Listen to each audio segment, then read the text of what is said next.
দুইটাই হারাই গেছে। আবার সালাম দিচ্ছি, স্লোগান বন্ধ করুন। আসসালামু আলাইকুম ওয়া রাহমাতুল্লাহ।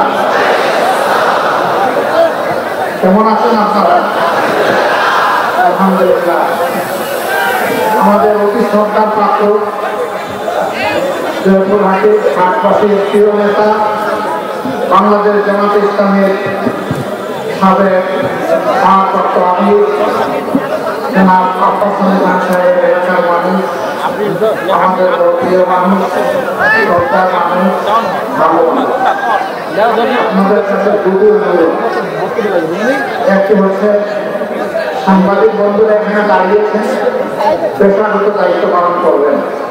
এতে পিছনে যারা আছেন তাদের একটু কষ্ট হবে, আপনারা একটু ধৈর্য ধরবেন, তাদেরকে দায়িত্ব পালন করতে দিবেন। দ্বিতীয় অনুরোধ, আমরা লম্বা বক্তব্য রাখবো না, আমাদের বক্তব্যের অংশটুকু আপনারা হৃদয়ে ধারণ করে জয়পুরহাটের ঘরে ঘরে ইনশাআল্লাহ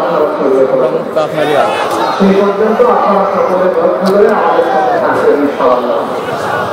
আলহামদুলিল্লাহি রাব্বিল আলামিন, আসসালাতু ওয়াসসালামু আলা রাসূলিল কারীম ওয়া আলা আলিহি ওয়া সাহবিহি ওয়া আহলিহি আজমাইন। বাংলাদেশ জামাত ইসলামী ঐতিহ্যবাহী জয়পুরহাট জেলা শাখা কর্তৃক আয়োজিত আজকে সম্মেলনের সম্মানিত সভাপতি, জয়পুরহাটবাসীর প্রিয় নেতা, মাটি এবং মানুষের নেতা, জেলা আমির জনাব ডক্টর নজরুল আহমদ সাঈদ, কেন্দ্র থেকে আসা বিশেষ অতিথি, বাংলাদেশ জামাত ইসলামের কেন্দ্রীয় নির্বাহী পরিষদের অন্যতম সদস্য, সহকারী সেক্রেটারি জেনারেল, উত্তরবঙ্গের গর্বিত সন্তান, আপনাদের প্রিয় মানুষ জনাব মওলানা রফিকুল ইসলাম খান, মঞ্চে বসা অতিথিবৃন্দ, নেতৃবৃন্দ, শহীদ পরিবারের সদস্যবৃন্দ, সম্প্রতি আন্দোলনে জুলাই এবং প্রিয় সহকর্মী সাংবাদিক বন্ধুগণ, আল্লাহ তাআলার কাছে শুকরিয়া, লাখ লাখ শুকরিয়া, অসংখ্য শুকরিয়া। 15 বছরের বন্দী দশা থেকে এই জাতিকে আল্লাহ তাআলা মুক্ত করেছেন। আলহামদুলিল্লাহ। সেই মুক্ত পরিবেশ আজকে আপনাদের সামনে দুটি কথা বলার জন্য আল্লাহ তাআলা আমাদেরকে হাজির হওয়ার তৌফিক দিয়েছেন। আরেকবার আলহামদুলিল্লাহ। বাংলাদেশ আমাদের প্রিয় দেশ, আমরা আমাদের প্রিয় দেশকে ভালোবাসি, প্রতিটি ধুলাকণাকে ভালোবাসি। এদেশের দল, মত, জাতি, ধর্ম নির্বিশেষে সমস্ত মানুষকে ভালোবাসি। আল্লাহ তাআলার মেহেরবানি, আল্লাহ তার অসংখ্য সৃষ্টির মধ্য থেকে আমাদেরকে করেছেন সৃষ্টির সেরা সার্বভৌম। যুগ যুগ ধরে দল, ধর্ম নির্বিশেষে আমরা প্রিয় দেশে বসবাস করে আসছি। পাশাপাশি শান্তিপূর্ণভাবে বসবাস করা আমাদের সকলের আকাঙ্ক্ষা।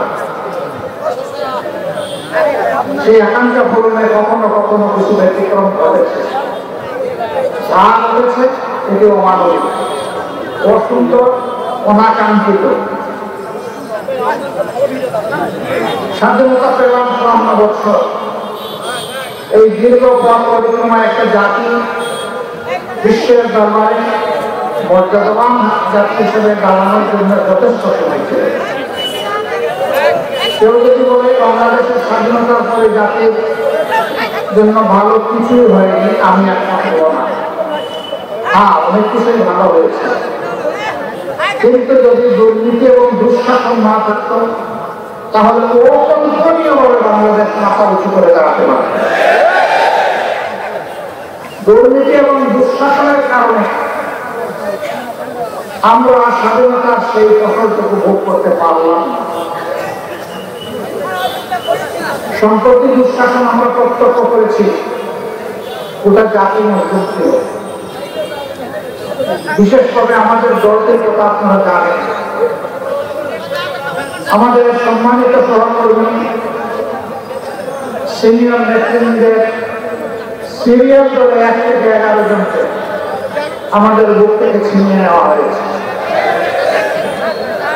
অধ্যাপক গোলাম আজম রাহিমাহুল্লাহ, শহীদ মৌলানা মতিউর রহমান নিজামী রাহিমাহুল্লাহ থেকে শুরু করে কোরআনের পাশে আল্লামা দিলাওয়ার হোসেন সাইদি রাহিমাহুল্লাহ, সবাইকে আমাদের বুক থেকে তুলে নেওয়া হয়েছে।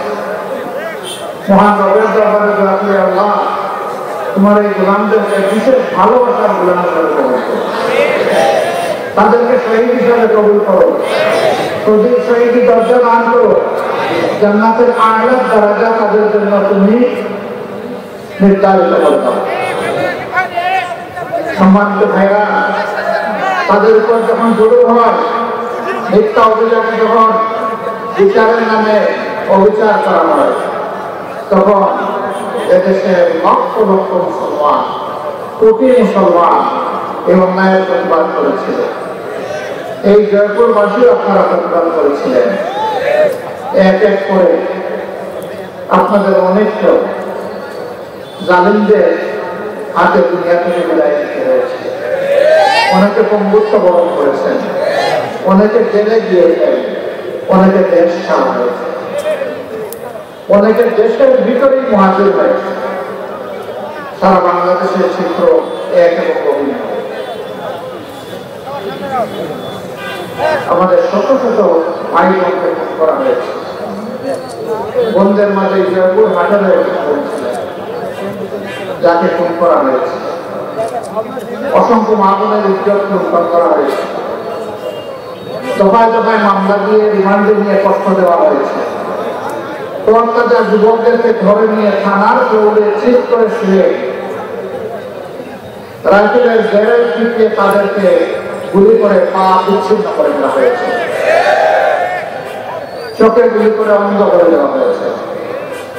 আপনাদের এই পাশের দেওয়া বন্ধুরা, জুন্নুর নামে একটা ছেলে, তার ভাই, তার পিতা, এই তিনজন সাইদি সাহেবের উপর যে অবিচার করা হয়েছিল, এর প্রতিবাদ করতে তার রাস্তায় নিয়েছে। এই জুন্নুর ছেলেটাকে গুলি করে তার দুই চোখ বন্ধ করে দেওয়া হয়েছে। একটা দুইটা এরকম শত শত ঘটনা। শেষ পর্যন্ত বিগত জুলাই মাসের 1 তারিখ থেকে আগস্ট মাসের 5 তারিখ পর্যন্ত বাংলাদেশকে তারা নরকে পরিণত করেছে। ক্ষমতার শেষ দিন পর্যন্ত তারা মানুষ খুন করেছে। তারা সুস্পষ্ট গণহত্যা করে। গণহত্যার বিচার আমরা চাই, প্রত্যেকটি গণহত্যার বিচার হতে হবে। আমরা সরকারকে বলি, অগ্রাধিকারের ভিত্তিতে গণহত্যাকারীদের বিচার করি, শহীদদের আত্মা শান্তি পাবে, আহতরা একটু শান্তি খুঁজে পাবে, 18 কোটি মুসলিম মানুষ খুশি হবে। তবে হ্যাঁ, সমাজে আরো অনেকগুলো গুরুত্বপূর্ণ কাজ আছে, সেটাও করতে হবে। আমার ভাই রফিকুল ইসলাম খান বলেছেন, এতগুলা তাজা কটকাবার ঘর 1,000 থেকে 2,000 তারা খুন করলেন 1 মাসের ভিতরে। তারা জীবন দেয় নাই যেন তেন ভাবে আমরা কেউ যে ক্ষমতায় বসে যাবো। তারা জীবন দিয়েছে একটা বৈষম্যহীন বাংলাদেশ দেখতে, একটা মানবিক বাংলাদেশ তারা দেখতে চায়, একটা করাপশন ফ্রি দুর্নীতিমুক্ত বাংলাদেশ দেখতে চায়। বাংলাদেশে আবার দুঃশাসন ফিরে না আসুক, তা তারা দেখতে। তাই যদি করতে হয় তাহলে অবশ্যই একটা অর্থবহ নির্বাচনের দিকে যেতে হবে। আর সেই নির্বাচন করতে হলে অবশ্যই গুরুত্বপূর্ণ কিছু সংস্কার সাধন করতে হবে।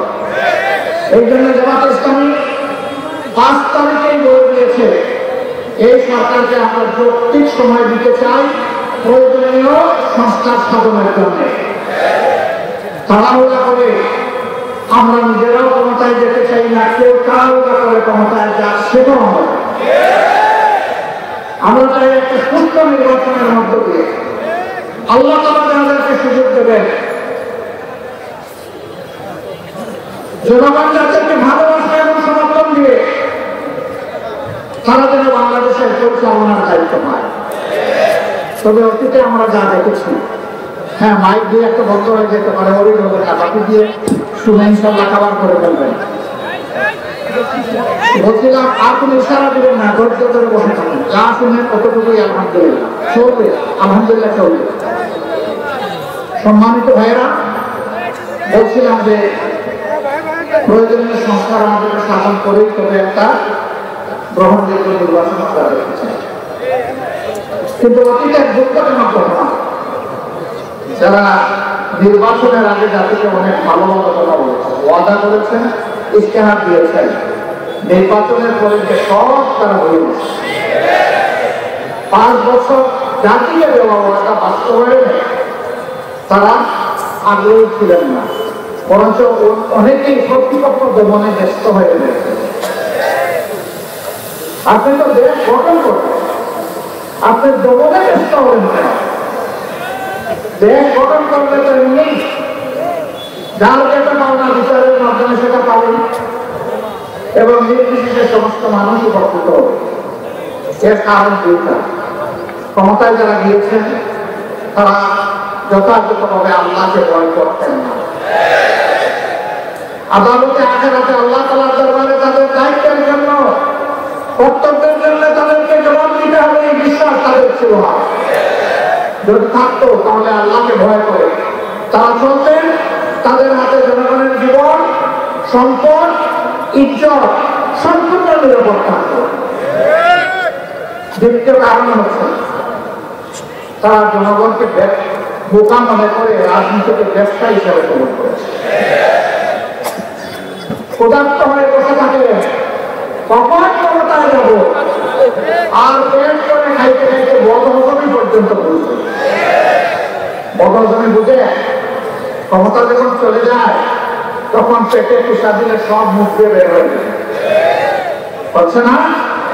অতীত হয়নি, হয়েছে, হচ্ছে, হবে। এই পথে যারাই হাঁটবেন বেইজ্জতি তাদের কপালে অনিবার্য, অসম্মান অপদস্থতা তাদের থাকবে।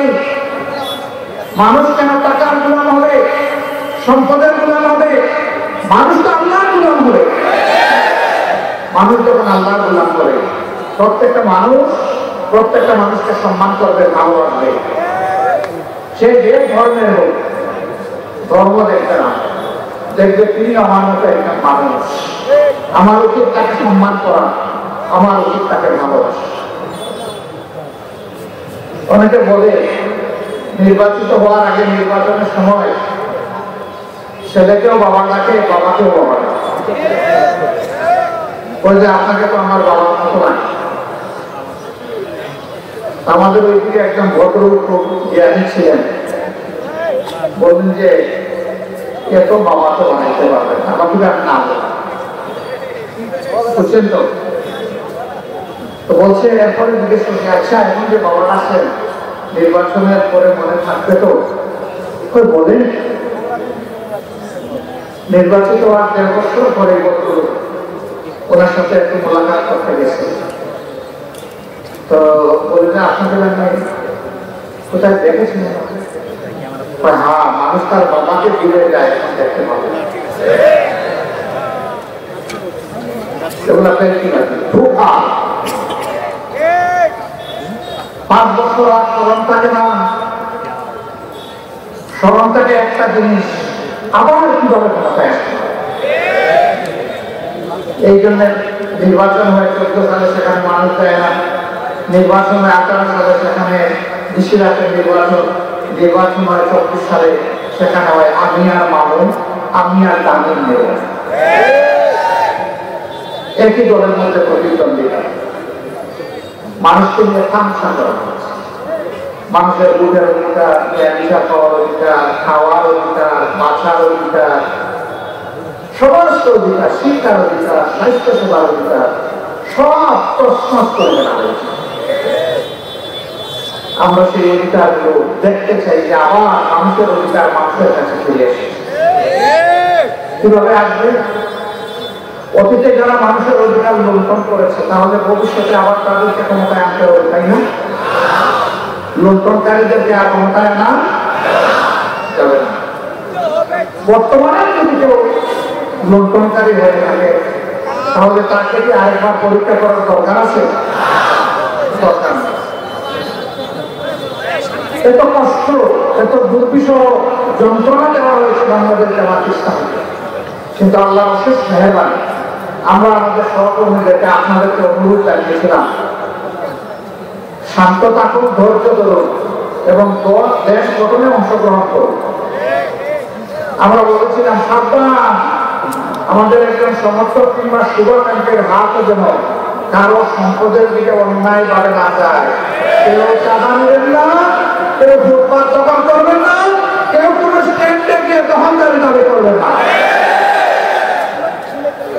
ধন্যবাদ, শুকরিয়া, কৃতজ্ঞতা। বাংলাদেশ জামাত ইসলামের সাথে সরাসরি সম্পর্ক 2,60,00,000 বনিয়াদকে তারা আমাদের কথা, আমাদের অনুরোধ তারা রক্ষা করেছে। সম্মানিত ভাইয়েরা, আমরা একটা মানবিক বাংলাদেশ চাই, আমরা একটা সুশাসনহীন বৈষম্যমুক্ত বাংলাদেশ চাই।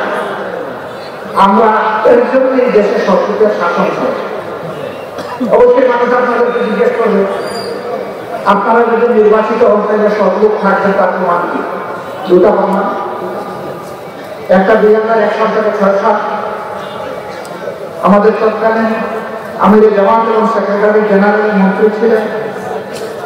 আজ পর্যন্ত কেউ প্রমাণ করতে পারেনি যে তাদের হাতে 20টা আঙ্গুলের দুর্নীতির কোনো গন্ধ লেগেছে, কেউ বলতে পারে। আমাদের 63 জন এমপি ছিলেন বিভিন্ন কারণে, একই কথা তাদের। 2024 সালের 5 আগস্ট আমরা প্রমাণ দিয়েছি যে আমরা আল্লাহকে ভয় করি। আমাদের হাতে কারো সম্পদ ক্ষতিগ্রস্ত হয়নি, লুণ্ঠিত হয়নি, চাঁদা চাইনি, চাঁদা চাইব না। যদি আল্লাহ তাআলার ইচ্ছা হয়, জনগণের ভালোবাসায় জামাত ইসলামী নির্বাচিত হয়, ইনশাআল্লাহ আমরা দেশের মালিক হব না, আপনাদের সম্পদের মালিক হব না, আমরা হব আপনাদের এবং আপনাদের সম্পদের ইজ্জতের চৌকিদার, পাহারা। আমরা পাহারা দিব, আমাদের জনগণ রাতে শান্তিতে ঘুমাবে। আরেকটা কথা ভেরি ক্লিয়ারলি বলতে চাই, ধর্মের কারণে কারো উপর সামান্য কোনো আঘাত আসলে দেশের মহ তা আমরা বরদাস্ত করব না। যদি বাংলাদেশে মসজিদ পাহারা দেওয়ার দরকার না হয়, তাহলে ওরকম একটা সরকার কায়েম হয়ে তখন ইনশাআল্লাহ মন্দির, প্যাগোডা, চার্চ, মঠ কিছুই পাহারা দেওয়ার দরকার হবে না। যারা এই দেশে জন্ম নিয়ে বসবাস করবেন তারা সকলে এই দেশের গর্বিত নাগরিক। তারা কোন ধর্মের এটা দেখার দরকার নেই। রাষ্ট্র ধর্মের ভিত্তিতে নয়, বরঞ্চ রাষ্ট্র যোগ্যতার ভিত্তিতে সকল নাগরিককে তার যোগ্য জায়গায় পৌঁছে দেবে। রাসূল মুহাম্মদ সাল্লাল্লাহু আলাইহি ওয়াসাল্লাম যে রাষ্ট্রের দায়িত্বশীল ছিলেন, শাসক ছিলেন, সেবক ছিলেন, যাই বলেন, সেই রাষ্ট্রে এইভাবেই সকল ধরনের মানুষের তাদের অধিকার পেয়েছিল। তবে হ্যাঁ, যদি রাষ্ট্রের সাথে কেউ বিশ্বাসঘাতকতা করে, সে মুসলমান না হিন্দু, বৌদ্ধ না খ্রিস্টান, এটা দেখার বিষয় নয়। বিশ্বাসঘাতকতার জন্য তাকে শাস্তি পেতেই, এটাও থাকে। কিন্তু রাষ্ট্রের একজন সুশীল সভ্য নাগরিক হিসাবে যেই ভূমিকা রাখবে, রাষ্ট্র তাকে ইজ্জতের সাথে যেতে বারণ করবে ইনশাআল্লাহ। আজকে দেশে লক্ষ যুবক বেকার, বেকারত্বের হার 34%, আমরা এটা দেখতে চাই। কেন? কারণ একটাই। কেন দুর্নীতি? কারণ একটাই। কেন দুঃশাসন? কারণ একটাই, যে দেশে সুশিক্ষার কোনো ব্যবস্থা নাই। আজকে সমাজের বিভিন্ন জায়গায় যারা আছে, সাধারণ শিক্ষায় শিক্ষিত হয়ে তাদেরকে শেখানো হয়নি যে আপন সন্তান, তুমি মাস্টার্স করেছ, তুমি গ্রাজুয়েশন নিয়েছ, তুমি চিকিৎসা করেছ, তুমি প্রকৌশলী হয়েছ, তুমি কৃষিবিদ হয়েছ, তুমি একজন ডিপ্লোমেট হয়েছ, তুমি মনে করো না আল্লাহ দেওয়া মেয়েরা তোমার বাপের টাকায় তুমি হয়ে গিয়েছ। বরঞ্চ এদেশের 18 কোটি মানুষের তোমার ব্যাপারে বিনিয়োগ আছে, তোমার পিছনে বিনিয়োগ আছে। একজন বিদ্যুৎ ভাই কিংবা বোন, একজন শ্রমিক আমার ভাই কিংবা বোন, মাঠে কাজ করা আমার একজন মজদুর ভাই কিংবা বোন, কৃষক, শ্রমিক, মেহনতি জনতা, সাধারণ মানুষ সকলেই এই দেশে ট্যাক্স দেয়। আপনি যখনই যাবেন ঔষধ কিনতে, খাদ্য কিনতে, বস্ত্র কিনতে, তখন অবশ্যই আপনার দ্রব্যের মূল্যের সাথে সরকারের ট্যাক্স দিয়ে আপনাকে দিতে হবে। এখানে সবাইকে কারো ট্যাক্স আলাদা করে রাখা হয় না, সেই ট্যাক্সের টাকায় আর বিদেশ থেকে জাতির জন্য ঋণ করে আনার টাকায় এই দুইটাই মিলে দেশের উন্নয়ন হয়। এই ঋণের ভাগ সকলের গায়ে পড়ে, 18 কোটি মানুষের গায়ে পড়ে। অতএব আপনি যে প্রাইমারি স্কুলে লেখাপড়া করেছেন, হাই স্কুল, কলেজ, ইউনিভার্সিটি, যেখানেই আপনি লেখাপড়া করেছেন, তার প্রত্যেকটা ইট, বালু, পাথর, নুড়ি, রড, সিমেন্ট, পানি, মিস্ত্রির হাত, সব কিছুতে ওই আমার বিদ্যুৎ ভাই বোন সবার টাকা এখানে। সুতরাং আপনি যেখানেই থাকবেন আপনাকে মনে রাখতে হবে 18 কোটি মানুষের কাছে আপনি দায়বদ্ধ। যদি আপনি কৃতজ্ঞ মানুষ হন, যদি আপনি সত্যিকারের মানুষের মতো মানুষ হন, কিন্তু বর্তমান শিক্ষায় এই অনুভূতি জাগিয়ে তোলার কোনো ব্যবস্থা নেই। এই জন্যে আমরা এমন একটা শিক্ষা ইনশাআল্লাহ দেশবাসীকে উপহার দিতে চাই, যে শিক্ষায় শিক্ষিতরা আল্লাহকে ভয় করবে, আবার দুনিয়ার সমস্ত যোগ্যতার দিক থেকে একেবারে উঁচু আসবে।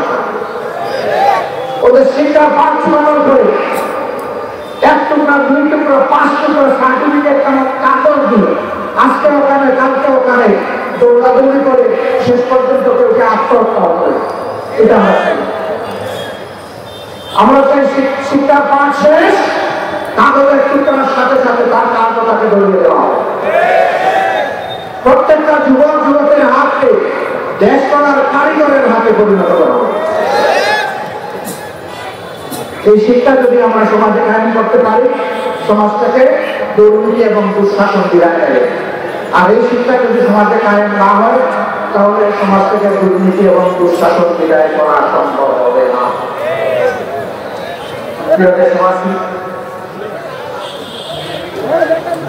এদেশের অর্ধেক মানুষ পুরুষ, অর্ধেক মানুষ নারী।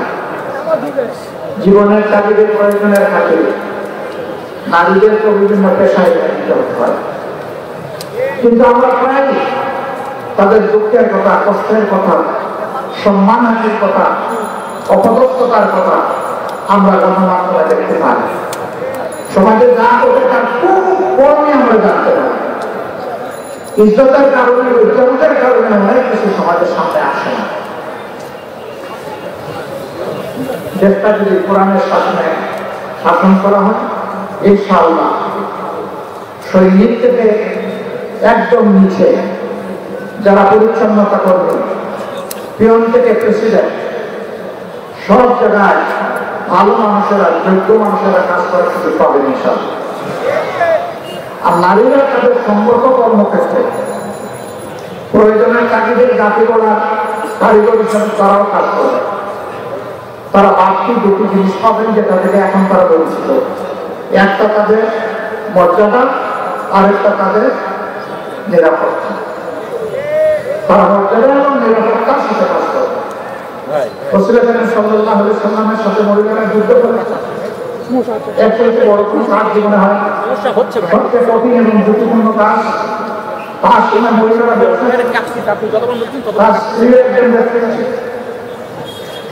তার সময় মহিলারা উন্নতের শিক্ষক হিসেবে কাজ করে। তার সময় নবী করিম সাল্লাল্লাহু আলাইহি ওয়াসাল্লাম বিভিন্ন গুরুত্বপূর্ণ সময়ে মহিলাদের কাছ থেকে পরামর্শ নিয়েছে। হুদায়বিয়ার সন্ধির কঠিন সময়ে যখন কোনো সমাধান খুঁজে পাওয়া যাচ্ছিল না, তখন সঙ্গিনী স্ত্রীকে বলেছেন কি করব। তিনি পরামর্শ দিয়েছেন, হে আল্লাহর রাসূল, আপনার সঙ্গীরা তো আপনারই অনুগত, আল্লাহ তাআলার এই কাজগুলো আপনি আগে করে দেবেন, তারা এক মুহূর্ত দেরি করেন না, তারা সাথে সাথে স্ত্রীর কথা শুনে তিনি করলেন, সাথে সাথে সমাধান হয়ে। তাহলে রাষ্ট্রীয় গুরুত্বপূর্ণ কাজেও তাদেরকে অংশগ্রহণ করার সুযোগ দিয়েছে সম্মানের সাথে এবং নিরাপত্তা। যদি দেশটা ইসলামী রাষ্ট্র হয় তবে এটা তাদের জন্য সাপ। অনেকে বলবে এইটাকে করবেন আপনারা সব ক্ষেত্রে, এটা প্রমাণ কি বলে?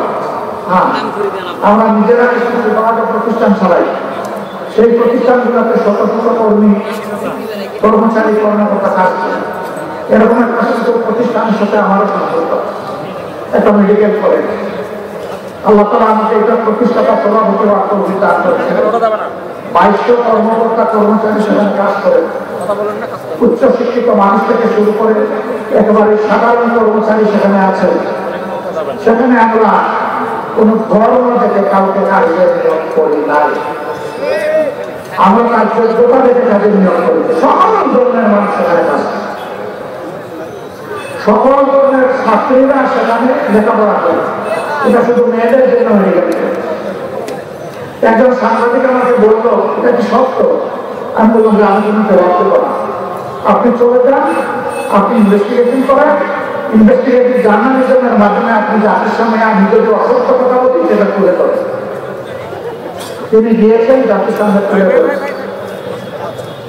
তিনি কিছু যারা মুসলমান নন এমন কর্মকর্তা কর্মচারী ইন্টারভিউ করেন, জিজ্ঞেস করেছেন কেমন ফিল করেন। বলে যে যতদিন চাকরি আছে এখান থেকে ছেড়ে যাবো। কেন যাবেন না? বলে যে এখানে আমাদের সম্মান করা হয়। আমি যখন মাঝে মধ্যে যাই, আমি তখন ওখানকার ক্লিনারদেরকে খুঁজে বের করি, ক্লিনার গার্ডদেরকে খুঁজে বের করি, আমার ওয়ার্ড বয়দেরকে খুঁজে বের করি, বের করে একটু বুকে জড়াই করি। ওদের ঘামটা আমার কাছে আতরের সুগন্ধের মতো লাগে, কারণ এদের ঘামের উপর এই প্রতিষ্ঠান চলে। এরা এই প্রতিষ্ঠানের প্রাণ। এদেরকে যদি আমরা প্রাণ দিয়ে ভালোবাসি, এরাও প্রতিষ্ঠানটাকে দেশটাকে ভালোবাসে। এবং এটাতে এমন একটা জায়গা যেখানে মানুষ অসহায় হয়ে সেবা নিতে আসে।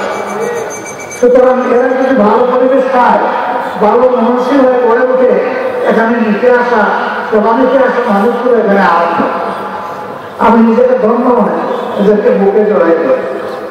আমি আরেকটা কারণে জড়াই করি, আল্লাহ করেছে গরিবের থেকে গরিবরা 500 বছর আগে আল্লাহ জান্নাতে ঢুকবে। আল্লাহ যদি ওই সময় এদের ভাইয়া আমারও মেহমান করে দেবে। এই জন্য আমি তাদেরকে ভালোবাসি। আমি আমার একজন কর্মচারীকে কখন তার ভুলের জন্য, অপরাধের জন্য আরেকজন কর্মচারীর সামনে বিচার করি না। যদি কোনো নারী কর্মচারী বা কর্মকর্তা এরকম করেন, সেটা আরেকজন নারী রাখে তার সামনে। কিন্তু পুরুষ হলে একজনই যথেষ্ট। গালি দিয়ে খাবার করে শাসন করি না, মাথায় হাত দিয়ে বলি বাবা তোমার কাছে এটা আশা করি। মেয়ে হলে বলি মা তোমার কাছে এটা আশা করি। আমার বিচার বলেন, শাসন বলেন শেষ। শুকুর না বুঝে আমার যে ভাইটাকে, বোনটাকে, মেয়েটাকে, ছেলেটাকে এরকম শাসন করেছি, জীবনে আপনাদেরকে আমার দ্বিতীয়বার শাসন করার প্রয়োজন হয় না। মানুষকে সম্মান দিলে মানুষ এই সম্মানের প্রতি জানবে। আমরা এমন একটা সমাজ গঠন করতে চাই এই সমাজে প্রত্যেকটা মানুষকে সম্মান করবে এবং ভালোবাসবে। এর নাম হচ্ছে মানবিক সমাজ, মানবিক বাংলাদেশ। এই বাংলাদেশটা আমার সহকর্মীরা আপনারা গড়ে দিতে পারবেন তো ইনশাআল্লাহ? দেখে একটা হাত পর্যন্ত মজবুত করে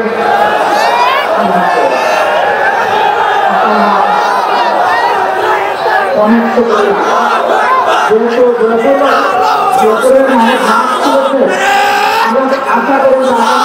মানবিক বাংলাদেশ হয়ে যাবে, তাই না? আরো অনেক লড়াই করতে হবে আমাদের। আমাদের সন্তানেরা কি স্লোগান দেয়? ওরা স্লোগান দেয় আবু সাইদ মুক্ত শেষ হয়ে গেছে। কিন্তু ওরা বুঝেছে আমাদের যুদ্ধ শেষ হবে না। স্বৈরাচার, দুরাচার সমাজ থেকে বিদায় না হওয়া পর্যন্ত আলহামদুলিল্লাহ ইনশাআল্লাহ আমাদের সংগ্রাম লড়াই সমান তালে চলবে। তাতে যতদিন লাগে আমাদের কোনো কারণ নাই। জীবন একটাই, মার পেট থেকে একাই এসেছি, কবরের পেটে একাই ঢুকবো। সেই ঢুকাটা যেন আল্লাহ তাআলার কাছে পছন্দের, সেই জীবনটাই চাই। আসলে আজকে থেকে আমরা জমে জমে ঘরে ঘরে ছড়িয়ে পড়ে।